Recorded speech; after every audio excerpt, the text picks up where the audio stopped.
এজন্য কাফেররা আমার আপনার নবীজির বিরুদ্ধে তিনটা শব্দ ব্যবহার করত। এই শব্দগুলো চারিত্রিক কোনো বিষয়ের ত্রুটি বোঝায় না। মানুষদেরকে নবীজির থেকে ফেরানোর জন্য এক নাম্বার তারা বলতো মুহাম্মাদের কাছে যায়ও না, মুহাম্মদ হলো জাদুকর। দুই নাম্বার বলতো মুহাম্মাদের কাছে যায়ও না, মুহাম্মদ হলো কবি। তিন নাম্বার মুহাম্মাদের কাছে যায়ও না, মুহাম্মদ হইল গণক। এই যে তিনটা শব্দ নবীর ব্যাপারে ব্যবহার করত, এটা কোনো ব্যক্তির চারিত্রিক অবক্ষয়ের কারণ হতে পারে না। কোনোদিন এমনটা বলে নাই যে এই অন্যান্য সমস্যা ছিল, এমন যায়ও না মুহাম্মাদের কাছে, সে মিথ্যা কথা বলে। এরকম কোনোদিন কাফেররা বলার সাহস পায় নাই, কারণ নবুয়াতির বহু আগেই কাফেররা আমার আপনার নবীজিকে আল আমিন আস সাদিক উপাধি কাফেররাই দিয়েছে। সুবহানাল্লাহ বলেন। এরপরে নবীজির তৃতীয়বার সিনা চাক হলো মেরাজের সফর শুরু হওয়ার আগে। কেন?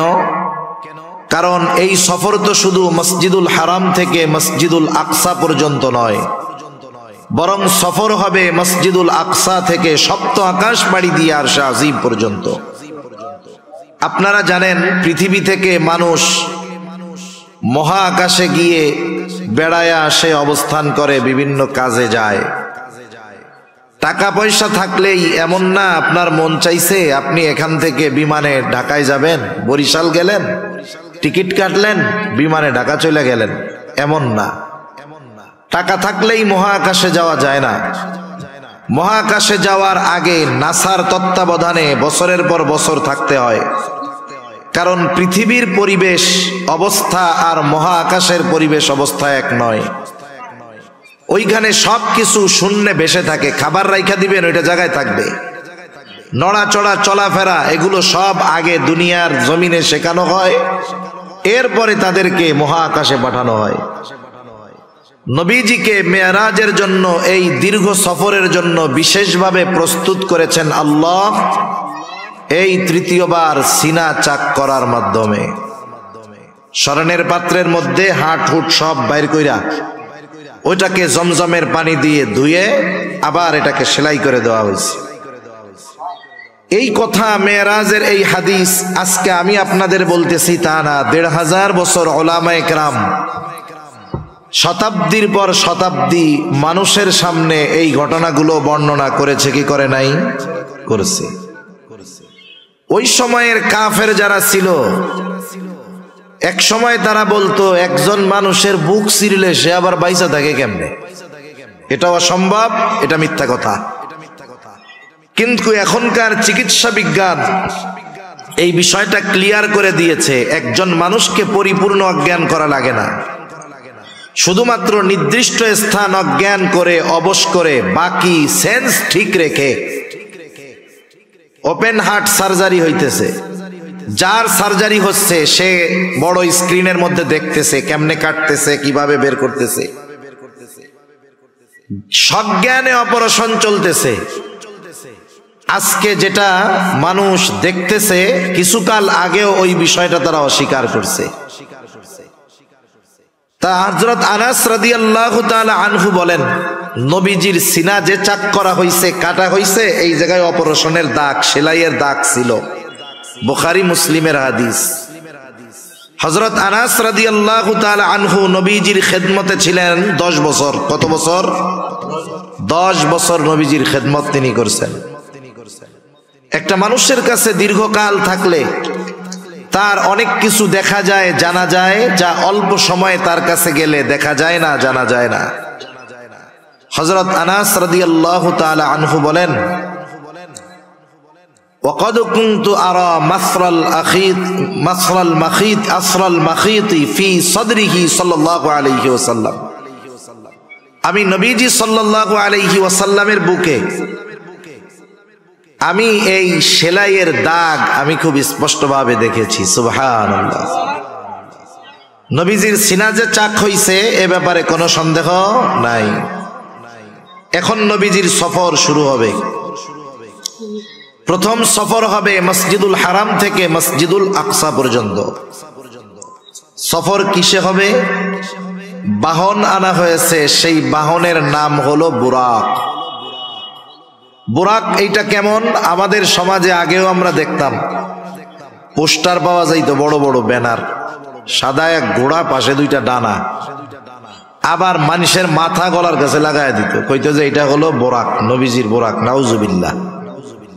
হাদিসের মধ্যে বোরাকের বর্ণনা আসছে, সেটা খচ্চরের চাইতে ছোট, গাধার চাইতে বড়,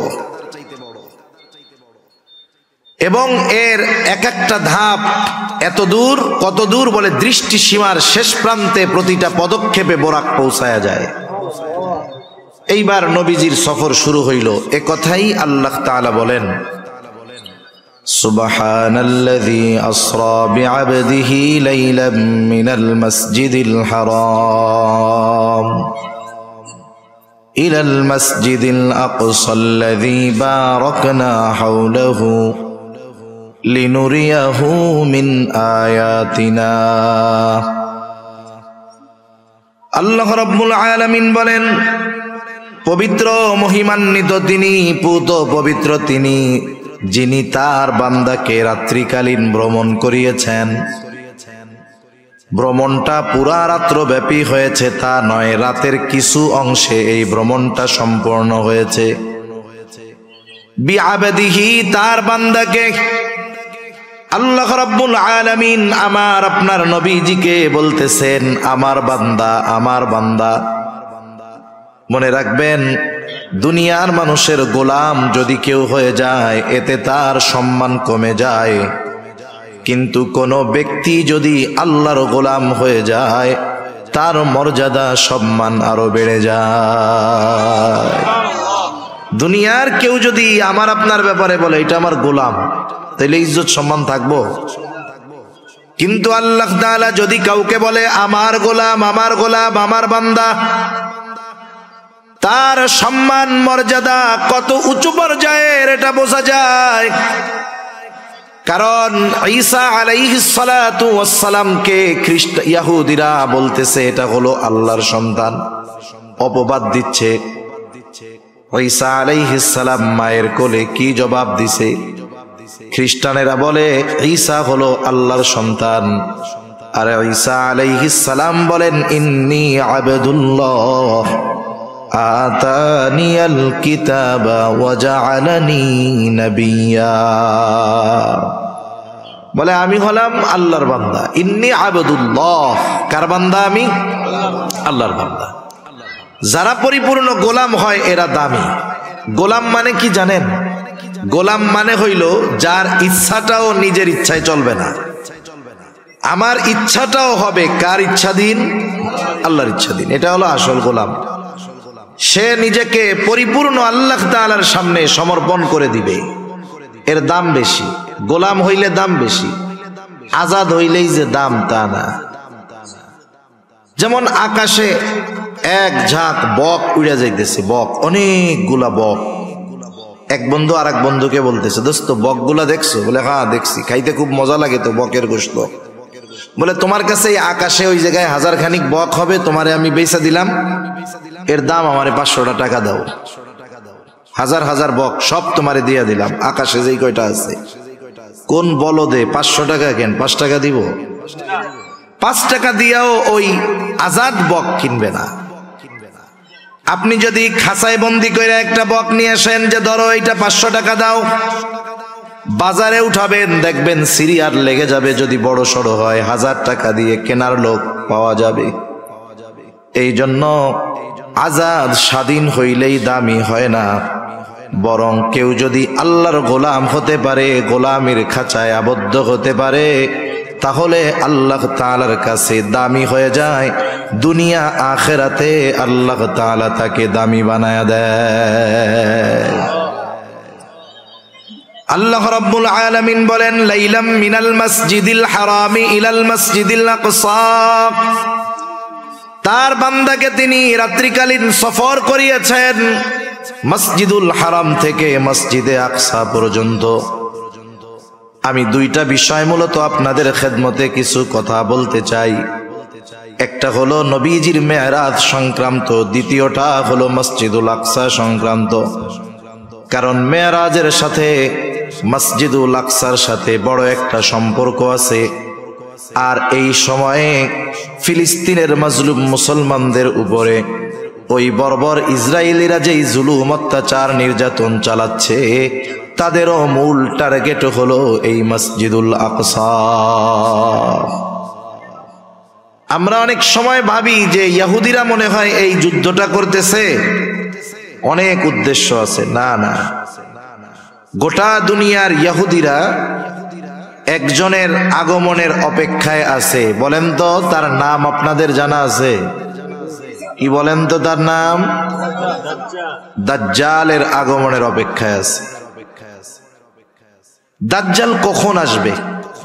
ওদের মন গড়া কিছু কাহিনী আছে, ঘটনা আছে, গল্প আছে, যেগুলো নিজেদের বানানো। ওরা একটা গল্প বানাইছে যে বর্তমান মসজিদুল আকসা, যেটা বাইতুল মুকাদ্দাস, মসজিদুল আকসা, এগুলো একটা থেকে আর একটা পৃথক না, এগুলো সব একসাথে। আপনারা যদি দেখে থাকেন দেখবেন মসজিদুল আকসা তথা বাইতুল মুকাদ্দাস চার দিক দিয়ে দেওয়াল দিয়ে ঘেরা আছে। ওই পুরাটা জায়গা, ওর ভিতরে যতগুলো স্থাপনা আছে সব বাইতুল মুকাদ্দাস এর ভিতরে। যেটাকে আমরা মসজিদুল আকসা বলি চিনি নাম হিসাবে, ওইটাও বাইতুল মুকাদ্দাসের ভিতরে একটা জায়গা।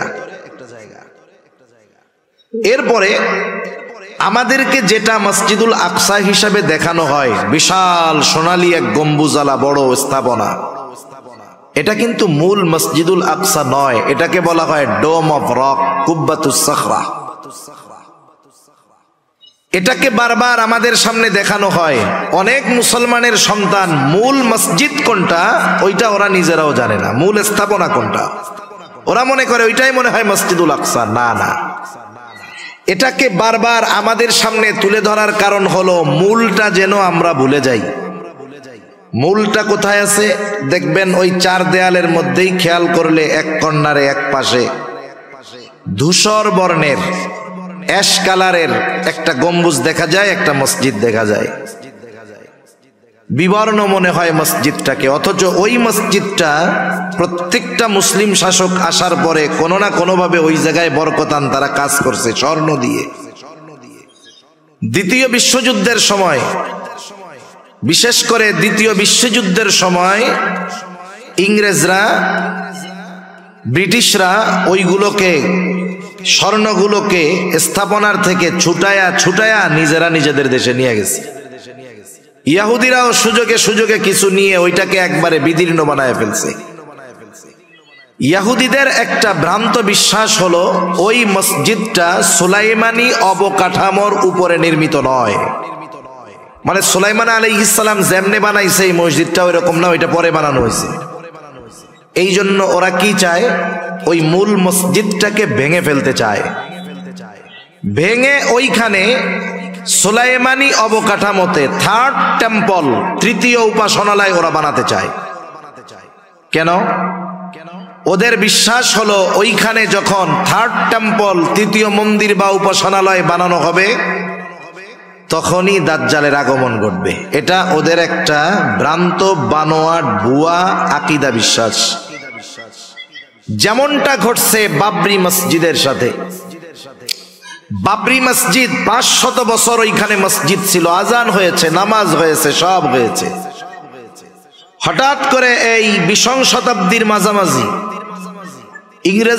ইংরেজদের থেকে দেশ বিভক্ত হওয়ার পরে একজন গুজব উঠাইছে বাবরি মসজিদের নিচে নাকি রাম মন্দির ছিল, ওইখানে মুসলমানেরা মসজিদ বানাইছে। কি হইল? যেখানে 500 বছর নামাজ হইছে, মসজিদ হইছে, আগে কেউ কোনো কথা বলে নাই। যখন বানানো হইছে কেউ কোনো কথা বলে নাই। বলতে পারেন হুজুর মুসলিম শাসক বানিয়েছে, হিন্দুরা কথা বলতে কি সাহস পাবে? কেন পাবে না? যদি মুসলিমরা জালেম হতো, মুসলিম শাসকরা 800 বছর এই উপমহাদেশ মুসলমানেরা শাসন করেছে। মুসলিম শাসকরা যদি জালেম হতো, অত্যাচারী হতো, এই উপমহাদেশে 100 কোটি হিন্দু বসবাস করতে পারত না, সব নিশ্চিহ্ন করে দিত মুসলিম শাসকরা। অথচ ইতিহাসের পাতা খুললে দেখবেন সব সময় এই উপমহাদেশে হিন্দুদের সংখ্যা বেশি থেকেছে। এটা একটা বানোয়াট কথা। মূল কথা হলো ওরা কি চায়। উপমহাদেশে মোগল সাম্রাজ্যের প্রথম সম্রাট ছিলেন সম্রাট বাবর। ভালো একজন মানুষ ছিলেন উনি। মূলত যারা হিন্দুত্ববাদ প্রতিষ্ঠা করতে চায় ওরা গোটা ভারত থেকে, উপমহাদেশ থেকে মুসলমানদের স্থাপনা এবং মুসলমানদের নাম চিহ্ন এরা মুছে দিতে চায়। ঐতিহাসিক স্থাপনাগুলোর নাম পরিবর্তন করে ফেলতে চায়। আগ্রার তাজমহলের নাম পরিবর্তন করতে পারবে হয়তো, এরপরে দিল্লির কুতুব মিনারের নাম হয়তো পরিবর্তন করে ফেলতে পারবে, কিন্তু মসজিদের নাম তো আর রাম মসজিদ রাখতে পারবে না। পারবে? তাহলে বোঝা গেল এইটার নাম তো আর পরিবর্তন করা যাবে না। তাহলে এটাকে ভাঙতে হবে কেমনে? এখানে এক ধর্মীয় সিম্প্যাথির খেলা দেখাতে হবে। এই ধর্মীয় বিষয়টাকে কাজে লাগিয়ে ওরা ওখানে গুজব ছড়াইয়া দিল এর নিচে রাম মন্দির ছিল, মুসলমানরা জোর করে এই মসজিদ করেছে, সুতরাং এই মসজিদ রাখা যাবে না। এক সময় মসজিদ ভেঙে ফেললো, এই মামলা কোর্টে গেল, যা হবে তাই ম্যাচ ফিক্সিং করাই তো, কি হবে বলা বলে তো জানাই কথা। মুসলমানদের বিরুদ্ধে রায় দেওয়া হলো, মসজিদ ভেঙে 1 বছরের মধ্যে 1.5 বছরের মধ্যে বিশাল রাম মন্দির হয়ে গেছে। কয়েকদিন আগে উদ্বোধন হয়েছে, একথা জানেন আপনারা? গত মাস, এই মাসের 22 তারিখে উদ্বোধন হয়ে গেছে। তাহলে এই বাবরি মসজিদ ভাঙা হয়েছে কেন? পুরো একটা গুজব, মিথ্যা বিভ্রান্ত তথ্যের উপরে ভিত্তি করে। এই যে ইহুদিরা বলে যে এটা সুলাইমানি অবকাঠামো, মূল অবকাঠামো নয়, এটার ভাঙা আমরা ওই আগের মতো বানাবো। এটা বানাইলে কি হবে? ওদের বিশ্বাস এটা বানাতে পারলে দাজ্জালের আগমন ঘটবে। এখন যদি মসজিদ ভেঙে ফেলে তাহলে তো সমস্যা, মুসলিম উম্মাহ আরো বেশি ক্ষেপে উঠবে। এই জন্য প্রথম নজর সরিয়ে দিতে চায় আমাদের, আমরা যেন মনে করি ওই ডোম অফ রক এটাই হলো মূল মসজিদে আকসা। ওইটাকে আমরা ভুলে যাব। ধ্বংস কেমনে করবে? গ্রানাইট দিয়ে করবে? না না, তল দিয়ে সুড়ঙ্গ কেটে ওই স্থাপনার নিচে যখন গর্ত ফাঁকা হয়ে যাবে, এক সময় এমনেই মসজিদটা ডেবে যাবে, আর ওরা ওই জায়গায় ওদের সেই তথাকথিত থার্ড টেম্পল বানাবে। এটা হলো ইহুদিদের মূল টার্গেট। ফিলিস্তিনকে এমন ভাবে ওরা ঘিরে রাখছে, বহির্বিশ্বের কেউ এই কাজে বাধা দিতে পারবে না, কারণ যাওয়ার উপায় নাই। আপনার যত টাকা পয়সা থাক, আপনি মক্কা মদিনায় বারবার যাইতে পারবেন, কিন্তু মসজিদুল আকসায় একবার যাওয়া আপনার জন্য হাজার হাজার গুণ কঠিন হবে। এখন যাইতে পারে না কেউ, পূর্ণ নিয়ন্ত্রণ ইসরায়েলের কাছে। তা এখন বাধা কারা দিবে? যারা ওই ফিলিস্তিনের এরিয়ার মধ্যে আছে, যারা আওয়াজ তুলবে তাদেরকে শেষ করে ওই নির্মাণকে ভেঙে ওই জায়গায় থার্ড টেম্পল করতে হবে, এটাই ওদের মূল উদ্দেশ্য। এখন বলেন, ওরা যেই উদ্দেশ্য হাসিল করতে চায়, গোটা মুসলিম উম্মার দেহে 1 বিন্দু রক্ত থাকা পর্যন্ত তাদের এই অপকর্ম সংগঠিত করার সুযোগ দেওয়া যাবে না। দেখবেন, মক্কা হলো বর্তমান দুনিয়ার সবচাইতে মর্যাদাপূর্ণ জায়গা। এই বাইতুল্লাহর ব্যাপারে ইহুদি খ্রিস্টান কোনোদিন বলবে না এটা আমাদের, এটা কোনোদিন বলবে না। মদিনার ব্যাপারেও ওরা বলবে না যে এটা আমাদের, কোনোদিন বলবে না। কিন্তু বাইতুল মুকাদ্দাস এটা এমন একটা জায়গা, এইখানের দাবিদার যেমন খ্রিস্টানেরা, এই জায়গার দাবিদার ইহুদিরা, এই জায়গার দাবিদার মুসলমানেরা। এবং ঐতিহাসিকভাবে বাস্তবতা হলো বাইতুল মুকাদ্দাসের সর্বোচ্চ অধিকার মুসলমানদের, এ ব্যাপারে কোনো সন্দেহ নাই। এজন্য মক্কা মদিনার পরে তৃতীয় পবিত্র স্থান হিসাবে প্রত্যেকটা মুসলমানের অন্তরে মসজিদুল আকসার মোহাব্বত, বাইতুল মুকাদ্দাসের মোহাব্বত থাকার দরকার আছে না নাই? এই জন্য এই মসজিদ সম্পর্কে কয়েকটা কথাও আমি আপনাদের খেদমতে বলবো ইনশাআল্লাহ। তাহলে আল্লাহ রাব্বুল আলামিন বললেন, মিনাল মসজিদিল হারামি ইলাল মসজিদিল আকসা, তিনি তার বান্দাকে মসজিদুল হারাম থেকে মসজিদে আকসা পর্যন্ত সফর করাইলেন, রাত্রিকালীন ভ্রমণ করাইলেন। এটা হলো ইসরা। যেই ভ্রমণটা জমিন থেকে জমিনে হয়েছে। মসজিদুল আকসার ব্যাপারে আল্লাহ তাআলা বলেন আল্লাযী বারাকনা হাওলাহু, আল্লাহ তাআলা বলেন আমি ওই মসজিদুল আকসার চতুর্পাশকে বরকতময় করেছি। এই জন্য বাইতুল মুকাদ্দাস এটা হলো বরকতময় জায়গা। কেন আল্লাহ তাআলা এই সফর করাইলেন? বলে লিনুরিয়াহু মিন আয়াতিনা, আমার বান্দাকে আমার নিদর্শন সমূহ দেখানোর জন্য এই সফরটা আমি করাইলাম। নিদর্শনগুলা কি? আমি আর ওই দিকে যাব না, যেহেতু মসজিদুল আকসা নিয়ে কিছু কথা বলার নিয়ত পেশ ইচ্ছা করেছি। তাহলে মসজিদুল আকসা তথা বাইতুল মুকাদ্দাস এক নম্বরে বরকতময় ভূমি, বরকতময় স্থান, বরকতময় স্থাপনা। বলেন তো এই ঘোষণাটা কার? দুই নম্বর, আল্লাহ তাআলা জানায় দেন এই বাইতুল মুকাদ্দাস হলো পবিত্র ভূমি। বাইতুল মুকাদ্দাসের ভিতরেই ওই মসজিদ। মুসা আলাইহিস সালাতু ওয়াস সালামকে যখন আল্লাহ তাআলা বললেন, পয়গম্বর মুসা আপনি বনি ইসরাইলদেরকে আদেশ করেন ওই জেরুজালেমের কর্তৃত্ব আমি আল্লাহ ওদের হাতে ফিরাইয়া দিতে চাই। ওইখানে একদল শক্তিশালী মানুষ, জেরুজালেমের কর্তৃত্ব যাদের হাতে, আমালিকা গোত্র, ওরা যদিও অনেক শক্তিশালী, ও পয়গম্বর আপনি আপনার উম্মতদেরকে বলেন তারা যেন ওই শহরের মধ্যে ঢুকে যায়, প্রবেশ করে, সামনের দিকে ছুটতে থাকে। ওই শত্রুরা যতই শক্তিশালী হোক না কেন, যেহেতু আমি আল্লাহ ওই ভূমির কর্তৃত্ব, মালিকানা তাদেরকে দিয়ে দিয়েছি, আপনার উম্মত শুধু বাইতুল মুকাদ্দাসের মধ্যে ঢুকবে আর সামনের দিকে অগ্রসর হবে। শত্রু যত শক্তিশালী হোক না কেন, তাদের বিরুদ্ধে আমি আল্লাহ তাদেরকে বিজয় দান করব। এই জন্য মুসা আলাইহিস সালাম ঘোষণা করলেন,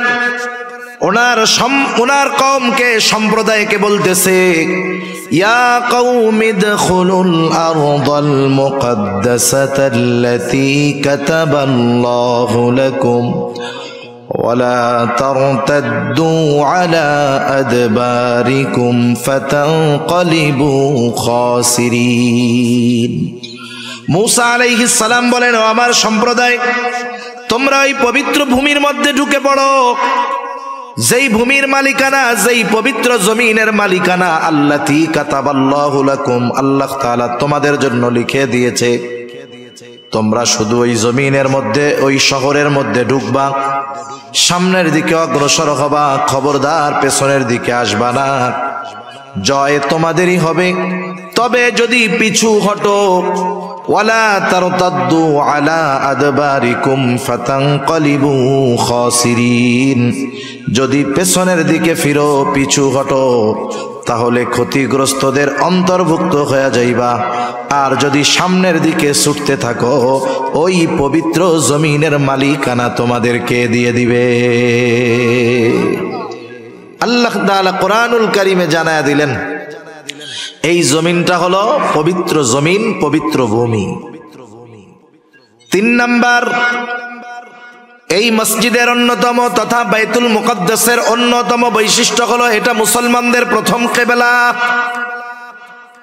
আব্দুল্লাহ ইবনে আব্বাস রাদিয়াল্লাহু তাআলা আনহু থেকে বর্ণিত, তিনি বলেন, কানা রাসূলুল্লাহ সাল্লাল্লাহু আলাইহি ওয়াসাল্লাম ইউসাল্লি ফি মক্কাতা নাহওয়া বাইতুল মুকাদ্দাস ওয়াল কাবাতু বাইনা ইয়াদাইহি। নবীজি মক্কায় যখন নামাজ পড়তেন, বাইতুল মুকাদ্দাসের দিকে ফিরে নামাজ পড়তেন, কাবা ওনার আর বাইতুল মুকাদ্দাসের মধ্যে থাকতো।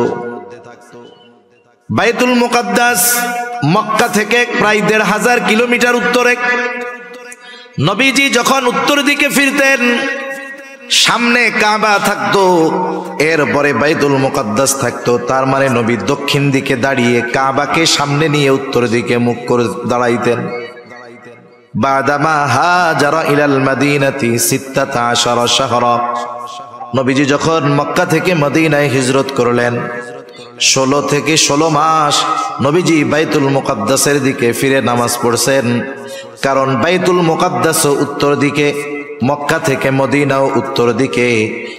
নবীজি মক্কায় থেকে যখন বাইতুল মুকাদ্দাসের দিকে ফিরতেন কাবাকে সামনে রাখতে পারতেন, কিন্তু মদিনা থেকে যখন বাইতুল মুকাদ্দাসের দিকে ফিরে নামাজ পড়লেন ওই সময় কাবা সামনে নয় বরং পেছনে পড়ে গেল। 16 মাস নবীজি নামাজ পড়ছে। কয় মাস? 16 মাস।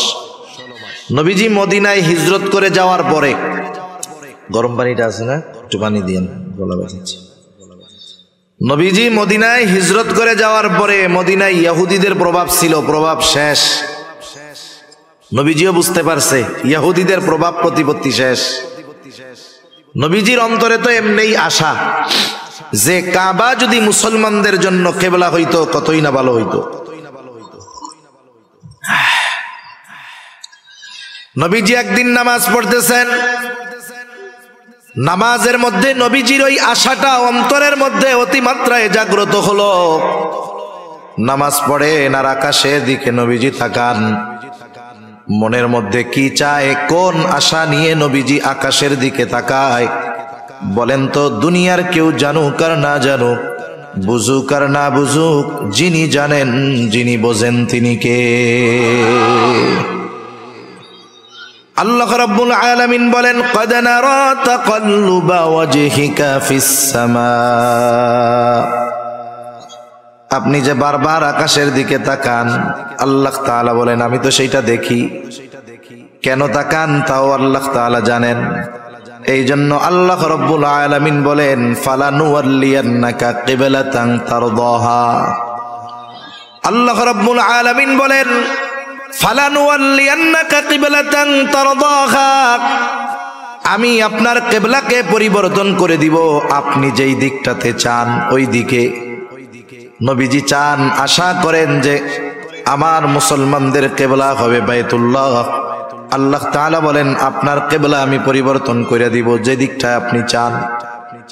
নামাজ হইছে 2 রাকাত। আল্লাহ তাআলা ফরমান পাঠায়া দিলেন, হাবিব দেরি করার প্রয়োজন নাই, আপনি এখনই ফিরে যান, চেহারাটা ঘুরায় ফেলেন। ফাওয়াল্লি ওয়াজহাকা শাতরাল মসজিদিল হারাম, আপনি আপনার চেহারাটা মসজিদুল হারামের দিকে ঘুরায় নেন। বাকি 2 রাকাত নামাজ নবীজি ওই জায়গায় পড়লেন। 2 রাকাত হলো বাইতুল মুকাদ্দাসের দিকে, 2 রাকাত হলো বাইতুল্লাহর দিকে, কাবার দিকে। যেই জায়গায় পড়ছেন এই ঘটনাটা নবীজির সাথে ঘটছে, ওই জায়গাটায় এখন একটা মসজিদ, নাম হলো মসজিদু কিবলাতাইন। আস্তে আস্তে খবর ছড়ায় গেছে, এক অঞ্চলে খবর পৌঁছাইছে ফজরের সময় তারা 1 রাকাতে পড়তেছে, রুকুর মধ্যে আরেকজন খবর দিছে, সাথে সাথে ওই বাকি নামাজ তারা ফিরে আর ওই বাইতুল্লাহর দিকে পড়া শুরু করছে। এইখানে একটা মসজিদ হয়েছে মসজিদু কিবলাতাইন। হজ উমরার সফরে যখন যাওয়া হয়, যারা গিয়েছেন ঐতিহাসিক স্থাপনাগুলো যখন দেখাইতে নিয়ে যায়, এই জায়গাটাতেও নেওয়া হয়। এখন তো কাবার দিকে ফিরা মেহরাব, কিন্তু বের হওয়ার সময় যখন দরজার উপরের দিকে তাকাইলে দেখা যায় জায়নামাজের মতো একটা চিহ্ন দেওয়া আছে, বোঝানোর জন্য যে আগে কিবলাটা এদিকে ছিল। তাহলে এই বাইতুল মুকাদ্দাস মসজিদুল আকসা এর সাথে আমার আপনার নবীজির কমপক্ষে 16 মাসের ইবাদতের সম্পর্ক রয়েছে। এটার সাথে আমাদের ইবাদতের সম্পর্ক। এটা হলো পৃথিবীর 2য় মসজিদ। আবু যার গিফারি রাদিয়াল্লাহু তাআলা আনহু নবীজি সাল্লাল্লাহু আলাইহি ওয়াসাল্লামকে জিজ্ঞাসা করতেছেন, আইয়ু মসজিদিন উযিয়া ফিল আরদি আউওয়ালা, পৃথিবীর সর্বপ্রথম মসজিদ কোনটা? নবীজি বলেন, আল মসজিদুল হারাম। মসজিদুল হারাম হলো পৃথিবীর প্রথম মসজিদ। আল্লাহ তাআলাও বলেন, ইন্না আউওয়ালা বাইতিন মুদিআ লিন-নাস লাল্লাযী বিবাক্কাতা মুবারাকান ওয়া হুদাল লিল আলামিন। মানুষের জন্য এই পৃথিবীতে প্রথম ঘর যেটা বানানো হয়েছে মক্কায় অবস্থিত। 2টা বিষয় হতে পারে, মুফাসসিরিনে কেরাম বলেন, একটা হলো মানুষের ঘর হোক আর ইবাদতের ঘর হোক, এই ঘরই প্রথম ঘর, এর আগে কোনো ঘর দুনিয়াতে ছিল না। 2 নাম্বার হতে পারে মানুষের ঘর হয়তো আগেই হয়েছে, কিন্তু এটা দুনিয়ায় ইবাদতের প্রথম ঘর, প্রথম মসজিদ। তাহলে পৃথিবীর প্রথম মসজিদ হলো মসজিদুল হারাম।